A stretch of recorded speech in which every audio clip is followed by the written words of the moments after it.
بسم اللہ الرحمن الرحیم۔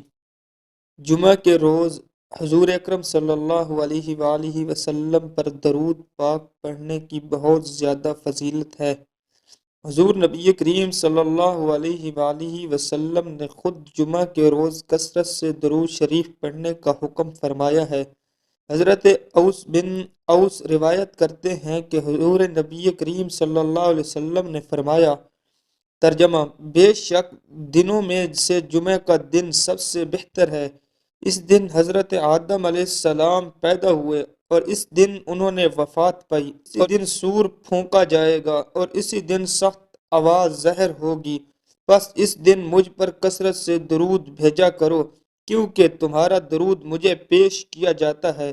اس پر صحابہ کرام رضوان اللہ علیہم اجمعین نے عرض کیا، یا رسول اللہ صلی اللہ علیہ وسلم، ہمارا درود آپ کے وصال کے بعد آپ کو کیسے پیش کیا جائے گا جبکہ آپ کا جسد مبارک خاک میں مل چکا ہوگا؟ تو آپ صلی اللہ علیہ وآلہ وسلم نے فرمایا، اللہ عز و جل زمین پر انبیاء کرام کے جسموں کو کھانا یا کسی بھی قسم کا نقصان پہنچانا حرام کر دیا ہے۔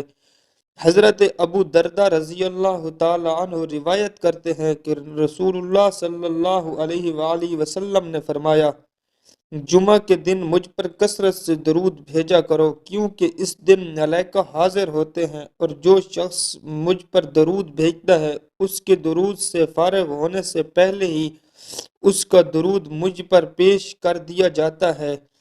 حضرت عبداللہ بن عباس رضی اللہ عنہما روایت کرتے ہیں کہ حضور نبی کریم صلی اللہ علیہ وآلہ وسلم نے فرمایا، روشن رات اور روشن دن یعنی جمعہ کی رات اور جمعہ کے دن اپنے نبی پر کثرت سے درود بھیجا کرو۔